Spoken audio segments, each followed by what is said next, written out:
Sophie! Hello, Hope. How are you? Good, thanks. How are you? Oh, I'm all right. Got you a coffee. Thank you so much. Thank you so much for coming and joining on this chat. No, honestly, I'm so honoured to be here. Honestly, Very happy to be it's so exciting to talk because I've never spoken as an adult here. to someone who has been diagnosed with cancer. What is that like in terms of being diagnosed? How does it even work? So, taking it back now, because for me, I was diagnosed with stage 4 Hodgkin's lymphoma. What's that? It's a blood cancer. Okay, like leukemia? Yeah, so with Hodgkin's lymphoma, type of cancer, it starts in your white blood cells. For some odd reason, one day one white blood cell decided to multiply, out of control. And yeah, it was a horrible way of getting diagnosed because it took me 8 months of advocating for myself. It is a cancer in young people, and it was like from January 2023.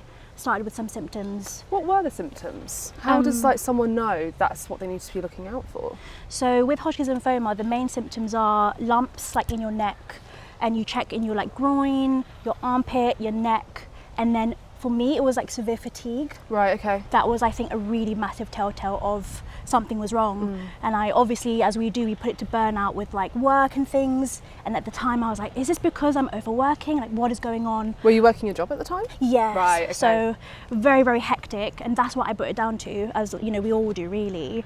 And then I was like, right, something, it just feels off. And my gut was screaming at me to like get tested more. So kept going back to my GP. Saying something's not right, something's not right. Yeah, and they kept putting me off. They kept saying, you know, you're young, it's probably your lack of vitamin D, you probably have anxiety. You know, this is so hard. Like, I've heard so many horror stories of that happening with GPs not potentially taking things seriously when people come to them. Yeah, and it's really difficult because you know your own body more than the doctor does, and obviously I respect the medical professionals, but you know your own body more than anybody else, and that's why I kept going back and forth. And then I was like, I need to get more tests, and then eventually we found out through a PET scan that I had stage 4 Hodgkin's lymphoma. And how many stages are there in total? Was that something that you knew? Were you like, stage 4, what does that mean? No, I had no idea. And I knew when you hear stage 4 with like cancer in general, you think, oh my gosh, I'm gonna like, well, yeah, I'm like gone. you skipped 1 straight through to 4. That's not going to be good, right? Exactly. So, you know, when I heard stage 4, and then I also had never heard of what Hodgkin's lymphoma was. And the doctor over the phone, it was so traumatic. He was just like, you're diagnosed with blood cancer. I'm gonna have to see you in my clinic next week. So it was all like, I couldn't really process it at the time. I just had to go. I just knew I had to go fight. He was like, it's going to include chemotherapy. And then, you know, there's a part of me that, you know, when you're diagnosed with cancer, you just have to trust what the doctor says. And he said to me, it's going to just be 6 months out of your life. Don't worry. You're going to get this done. You're young, you're fit, you'll be fine. Little did I know, actually, what happened to me was first line treatment failed for me. So it was 6 months of intense chemo, which cures up to 85% of Hodgkin's lymphoma patients. Sadly, I became the rarity. Right, okay. Is there any reason for that, do you know? No, it's just bad luck. Right. You know, there's no reason or rhyme. There's no, I could have maybe eaten this better or have done this better. I mean, even... But also, you've got to live.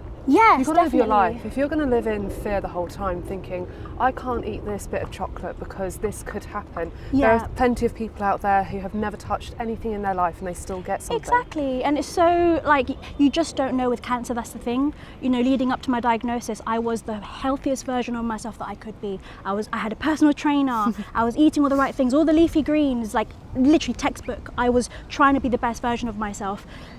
In my family, no one has cancer. I'm the first person to have cancer. So it was a massive shock. And then it was also... at a young age as well. How old were you when you were diagnosed? Yeah, so when I was diagnosed, I was 29. 29. So, you know, and I realised Hodgkin's lymphoma is actually popular in young people. And sadly, it was just a case of bad luck. Yeah. You know, you ask your hematologist or oncologist, why me? But they will just come to you and say, it's just a case of bad luck. That, you know, you couldn't have done anything. It was going to happen, basically. Did you find that was quite a nice thing to hear, that you couldn't have done anything differently, or did that frustrate you? It frustrated me because, you know, you think you want to try to be the healthiest version of yourself. You want to try to, you know, refrain from doing certain things to keep your, you know, optimal health, but it's what cancer, it will affect anyone, you know, at any age. It doesn't pick and choose, it doesn't care. So yeah, it was a massive shock, the diagnosis. And then when first line treatment failed, I was like, right, I've become the anomaly. And that was the most scariest part, because you fall into a smaller percentage of people who have failed, and then you're scouring online and things like that, you know, trying to find people who are in your position. And it's really difficult to find people because, you know, Hodgkin lymphoma is a rare cancer. However, finding people online, I found there is a community. You know, there's communities online, various social media platforms. So, you know, TikTok, Instagram, I was looking everywhere. You know, Facebook, Reddit. And what I did was I needed help in terms of I didn't want to feel so alone. And you know, when you have a cancer diagnosis, you feel so isolated and just removed. Like sometimes I say to my friends what it's like to explain to someone, you know, those like machines in arcades where it's like you have a claw and you have to like pick the toy. You're one of the toys, the claw is cancer. And you know, whichever one. Exactly. And it picks you out of your what is your reality right now, all you ever know in your life. And it takes you out of that. And it's a brand new world, it's a whole new realm. There is no right or wrong way to deal with it, but you kind of grieve your old life and what was, because you're not that person anymore, really, because you can't be. You can't, and it's so difficult because you just have to plow on to treatment, get that done. You have adrenaline pent up in you, like, you know, warrior mindset sort of that comes along, and you know that you have to get it done because you want to survive. So it's like a Pandora's box when it comes to cancer and being diagnosed, and how to deal with it and navigate through that mentally is really, really difficult. You know, hearing it, I'm just like, what do I need to do for it? Am I going to survive? Because you hear cancer and automatically the way the media portrays in films and everything, you think you're gone, you're going to be a goner. So I was like, what do I need to do? How bad is this? How bad is this going to be? And what's my outlook? And he just kept saying to me, you're going to be okay. You're young, you're fit. We've got treatment options. Medicine also has come such a long way as well. Even in the past 10 years with Hodgkin's lymphoma, the different treatments now being used, they're always ever changing, basically. And there's always going to be a way through treatment. And that's what he kept telling me, just to reassure me. So, you know, in that moment, you have no choice but to surrender.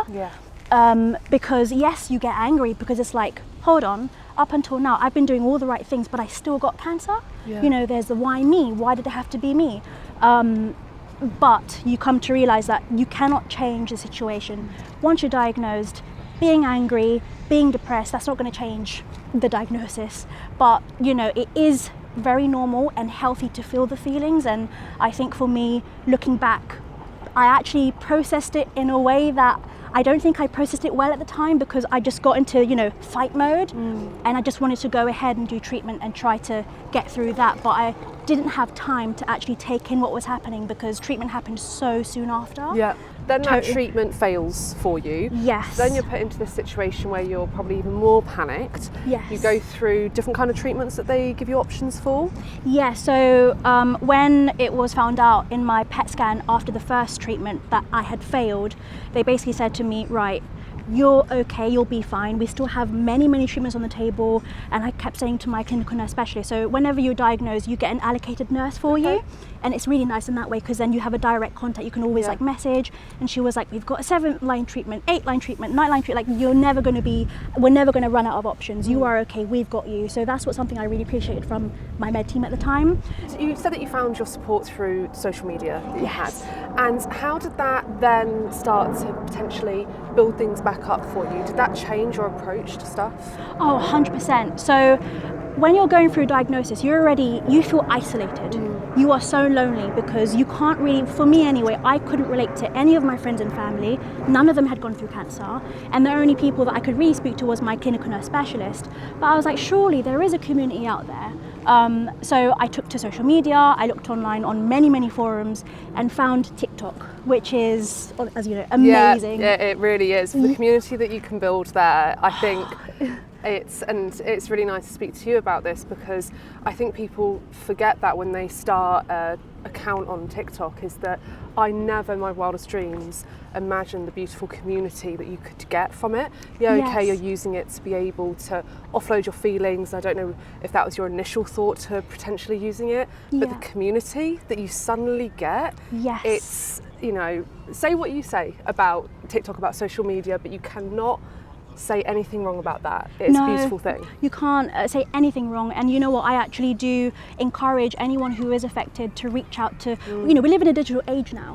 Social media is what's ruling the world in a way. You know, lean into it. Lean into it, absolutely. You will find communities, you will find like-minded people just like you. And what I did was I initially started using it as a way to just sort of spread awareness. That was the first thing I really wanted to do, because when I was diagnosed, I had no idea what Hodgkin's lymphoma was, and I was like, right, surely there's going to be a lot of other people in my situation as well. So I wanted to spread awareness about it, symptoms, things like that, and then it just became a sort of diary, in a way. And I think, you know, the community, we're all looking to relate to somebody who is going through what we're going through, and using it as a diary and being quite open and raw and honest, I think. And for me, using dark humour. Was that quite a big coping mechanism for you? Absolutely. Because in my, you know, my actual personality in my real life, you know, with my friends and family, that's how I cope with most things as well. If something traumatic happens up, laugh about it, crack a joke about it, because there's nothing you can do. So trying to make light of the situation, for me, I think had helped me get through, you know, that.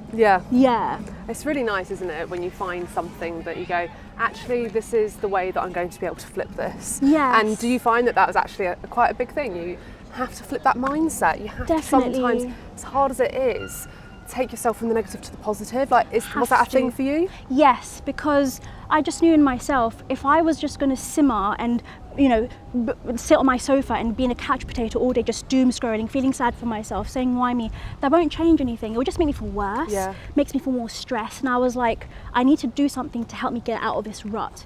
And community, reaching out, you know, connecting with those online all over the world that has had, you know, Hodgkin's lymphoma or has been affected by this cancer, reaching out has been such a help for me.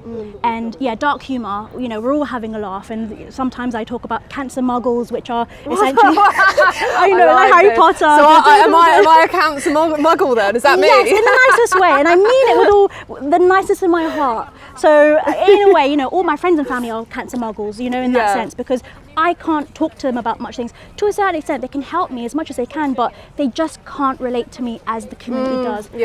And then there's a joke of like Susans, basically, you know, just people who just want to say, you know, people who have never been through cancer. Have something to say. Exactly, their own opinions, what you should do, what you shouldn't do, and things like that. And it's like, I'll leave that with my med team, thank you very much. You know, and it's that relates to also like the Pandora's box of cancer. The Pandora's box of cancer, it's wide, it's wild. Like, you will go through it, you don't actually know how it's going to be until you go through it, and then even in the aftermath as well, that in itself is a journey. You can only really experience, you know, when you go through it, and how hard it is as well. You went through a typical side effect that I would say most people would link to cancer. Did you lose your hair? Yes, those kind of things. What other side effects did you experience whilst you were going through treatment? Sure. So for me, I lost all of my hair. It was just coming out. You'd have no idea, by the way. It looks great. Thank you. Literally, everyone says to me, I like Betty Boop now. Oh my God, you do. So, and it's they literally found my stuff. It's so insane. But with me, with side effects, you know, lost all my hair. Did you find that hard? Oh gosh, it's a part of our identity as women. Like, for me, I think that was a massive part, because that was who you knew me as. That when I come to see my friends, you see me with my hair, you know, doing it up, femininity, being a part of our identity. This is what happens in life, you know, losing your hair if you do chemotherapy, that's going to be, you know, it depends on the type of chemotherapy and the type of cancer, but one of the side effects, the most popular side effects, is losing your hair, and nothing will prepare you for that. And you know, it's so awful to have it come out in clumps, in the shower. You just run your hands through your hair. Right, this is happening. This is real. Yeah, exactly. It's like a physical confirmation of what is happening. Going through. Yeah. The fact that you're losing your hair, as horrible as it is and as traumatic as it is, it shows that the treatment is doing its thing, you know. And your body's responding to something that could save you. Definitely. And it goes from your hair to your skin. You know, there's how does that happen in your skin? So for me and my with the drugs that I was administered with, my skin was coming off, like flaking off. Wow. It was because it was dry. Yeah, it was dry, but even then, you know, like with your phone, if you put your thumb on it to like unlock it, it couldn't even recognize my fingers anymore. Yeah. Wow. Yeah, that was another side effect, which that was horrible as well, because, you know, I'm trying not to get infected when your skin is open to like wounds. I mean, if you have wounds, your immunity system's down, and it's like and harder. bacteria and things like that.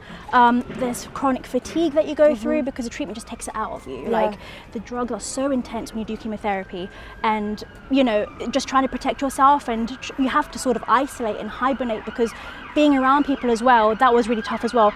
It's kind of like, you know, during COVID lockdown, it's kind of an extension of that in a way, because you cannot really see people the way you used to, because you don't want to get infected, because chemotherapy, you can only really do your sessions if you're good, if your bloods are good, if you're not sick.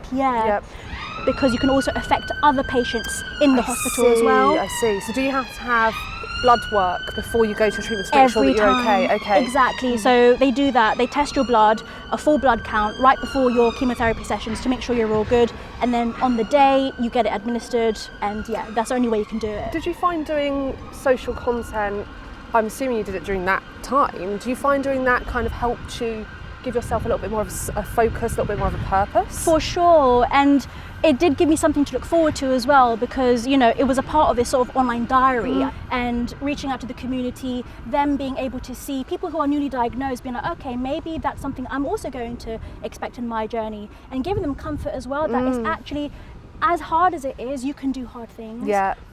You know, if you are willing to, there is going to be a way through it. Yeah. If you have your treatment plan, you will be okay in a way, because, you know, your doctors have you, and as you long have as faith you have in a those plan. professionals. Yeah, Definitely. I think also there is an element as well of some people are really led by having information. Yes. So actually having someone line it out for them to say, this is what I've been through, this is potentially what you're going to go through. Yeah. Some people might not like that, but I think a lot of people do. They want to know what there's going to potentially be involved with this kind of journey. And with this as well, you can't really compare yourself to any other journey, like any other person's journey, because it will be so unique to you, and what you will go through might not be the same as the next person's. However, just to see someone online go through it in real time in a way gives you a sort of comfort, saying, oh no, they're still here, they're still pushing with it, they're still cracking on, and they're doing okay in some way, but they need to do it. It's mandatory, we have to do the treatment, and if I can show you that I can do it, you can definitely do it. Yeah, it's that totally. kind of, you know, that's the type of thing I want to tell everyone who is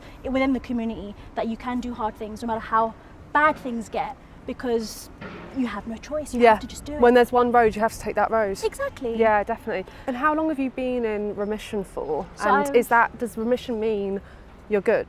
How does it work after that? Oh, so yeah, this is you know, in the community we love speaking about this, because after treatment there are so many issues we face. So for example, the fear of relapse, we call it like scanxiety as well, when scans coming up. And right now in my journey where I am, I potentially might be facing it again. We don't know yet. So next month I have another scan, but in my recent scan there was a little spots of uptake. So an uptake means abnormalities that link with what that cancer is, or? We don't know yet, right. And that's this hard part as well, because basically with PET scans, they're so sensitive, they can show up any spots, whether it's inflammation, whether it is cancer, but you can't get any details from Hodgkin's lymphoma until you do a biopsy. So we'll just have to see. But so you've had your biopsy and we're waiting on the results, or? So I did my scan 2 months ago, and basically they're letting this we're waiting it out because the spots are so small. Right. And if it grows enough by next month, enough to get a biopsy, because right now it's too small to get a biopsy. If it grows, hopefully it doesn't, then we'll get a biopsy and see if it will show Hodgkin's lymphoma cells. Hopefully by then the spots will become smaller, hopefully, but only time will tell. How are you feeling about that? Bricking it. Yeah. Absolutely scared, because I'm feeling really scared about it, because I don't know if life's going to be taken away from me again, because this happened to me before. And my hematologist, basically my consultant, said to me, all we have to do is wait, but from now until then try to be as active as you can, because being active can help with treatment and side effects and things like that if I need to do more. But also live, just go and live. So now with every single opportunity, I'm saying yes, yes, yes. I am coming to this party, I will go to this event, saying absolutely yes to everything, because I don't know if life gets taken away from me again, I'll go back into the doghouse, do more treatment, and I have to isolate myself again. And going through that is so difficult, and having done it twice now, it will never get easier, obviously. Yeah. And there's a fear of, obviously, you can't help but think, you know, you're dancing with death again in a way, and you have to think about your mortality, because things get scarier the more in the smaller percentage you're getting into, you know, being a rare case kind of thing. But it happens. It can happen to anyone. And people who are diagnosed with Hodgkin's lymphoma, luckily, it is a very curable cancer, and a part of 85% of people will go into remission with first line treatment. So I don't want to scare anyone. I'm pretty sure, it'll be fine. But for unlucky people like me, I might need a bit more. So do you think it's like muted your thoughts on death? Kind of. Before cancer, I used to be so scared about death, because, you know, who's ever ready for that? I mean, there's some people who are very confident about it, like, you know what, it's a part of life, you know, that kind of Buddhism mindset. kind of mindset. Yeah, and that's actually so peaceful, because you just, you know, it's just life and death. What will be, will be. Yeah, exactly, whatever will be. But for me, I think after being diagnosed, I've become less scared of death, which is bizarre. I thought I'd be more, you know, because anxious about it, but because it feels like you have a clock hanging over your head in a way when you receive a cancer diagnosis. But I think for me, it's made me see death as a, do you know what, if it happens, it's going to happen kind of thing. Hopefully it doesn't. No bad juju, no bad vibes, but I think also being pragmatic about things as well. Definitely. Like, it's such a fine balance, isn't it? Of, you know, that perfect like Venn diagram of, you know, being pragmatic but being positive at the same time, and having that beautiful sweet spot in the middle. Oh, absolutely, because you have to be realistic about things, but also I think what it's forced me to do more than ever is live in the moment, in the present, because thinking of the future what ifs will not do anything good for me. It will just stress me about things that haven't happened, you know, and we just want to cross that bridge when we get there. And I think bad news isn't bad news until it's bad news. Yeah. You What's the know? point? Like, what's the point in thinking something bad when it's like, you're just like, you're the only one that's anxious about it, and that's all that's going to happen. If there was one thing that you could say to someone that has recently had a diagnosis and they're feeling potentially how you felt when you were diagnosed, what would you say to them? I'd say, firstly, it's going to be a very tough journey, but take it a day at a time. If you have a treatment plan that's you're already one step ahead. You can get through this, you know, you can do hard things, and you just need to, within the little moments that you have between chemo or, you know, getting how you get through it, you need to focus on the little glimmers of hope, like in-betweens and all the in-betweens, where if you can do things that you love, please do it. Don't stop living just because you have a diagnosis. If you can, if you're able to, if you're not feeling too tired to, you can still, you know, go out for a little walk, have some fresh air, you can take up some hobbies in the house. You don't need to do anything too much, but don't stop doing things that you love just because you're going through something like this. And I think finding things to take up your time a bit, to distract you, whatever you're into, I think is really important as well. And just seeing it like there's nothing you can do except focus on the day, tomorrow, just focusing on tomorrow, and then having that support. You will always have support. You know, there's amazing, you know, with Macmillan as well. Yeah. You know, they have services like helplines you can call, which I've used before, and it's been so helpful for me and trying to get through it, because, you know, going through it, there's no right or wrong way, you know, how to deal with it. But as long as you're trying to keep yourself afloat, that's the most important thing. Yeah. And just having that hope that you can get through it. Yeah. That's all you can do. And if there's anyone that is considering getting in touch with Macmillan, but they're really scared to do that, do you have any words of encouragement that could potentially help them get into that? How did you find getting in touch with Macmillan? What was your journey with them? Sure. So initially I was a bit scared to, you know, get my phone and call, because I was like, oh, I don't know, I've never done this before. But when you speak to an advisor, they're so understanding and so caring. They speak with you, they're so patient. And I think reaching out to people and connecting with those who understand is very important and vital in the journey, because if you're keeping it all on your chest and it just gets so heavy, it just weighs you down. You need to have an outlet in a way. Obviously, speaking to like services with Macmillan or those online that understand, but I think community is a major contributing factor to how I got through all of it. Yeah. Yeah. Would you say that is there ever a time too early to use those kind of resources, and at what point on your journey did you decide to pick up the phone? So it's never too early. I think if you feel like you need help, pick up the phone and call. Don't wait. You don't need to wait. I know it can be overwhelming, but you know, you will have that feeling that will come over you that'll be like, right, I think I need to have, you know, help. I need to speak with someone. For me, it was like after a few chemo sessions, I was like, I need to call someone and try to, you know, vent to someone about this, because I couldn't really do that with my friends and family. They wouldn't really understand. But obviously those in Macmillan, the people that advise you over the phone and those helplines, they had helped so much with my journey. Yeah. Yeah. What did you need to vent to Macmillan about? What is it that you found solace in with them? So in the beginning, I didn't know how to process this because I was so focused on the fight. I had this constant mental battle of how do I keep afloat? How do I also go through chemotherapy? I don't know how to deal with this mentally. So I think it got to a point where I was like, I was so desperate. So I called them up and I was like, I don't know how to deal with this right now. I'm feeling really stuck. And they just advised me, take a day at a time, be patient, give yourself a lot of grace. You know, you're going through a lot right now, but you're going to get through this. Just words of reassurance and knowing that they are always there if I ever need them as well. I think that had been so helpful for me. We have the Macmillan coffee morning, the official one, coming up. Right. Are you going to be doing anything to like celebrate, to help shed the word with anyone? I would love to. Yeah? Yeah. I've Keen baker? Oh, leave that to you. I'll bring the cakes. Yes. You can bring the conversation. Please. No. Well, Z, thank you so much. It has been so amazing hearing about everything firsthand. And from a Susan, I really, really appreciate your time, because Thank you I had so no much. idea how things can impact yourself, and just to learn a little bit more has been incredible. So No, thank honestly, you. I'm so honoured. Thank you so much, and thank you for hearing me out. Oh, pleasure. Thank you. Have a good one. See you See you at the too. coffee morning. See you. Bye.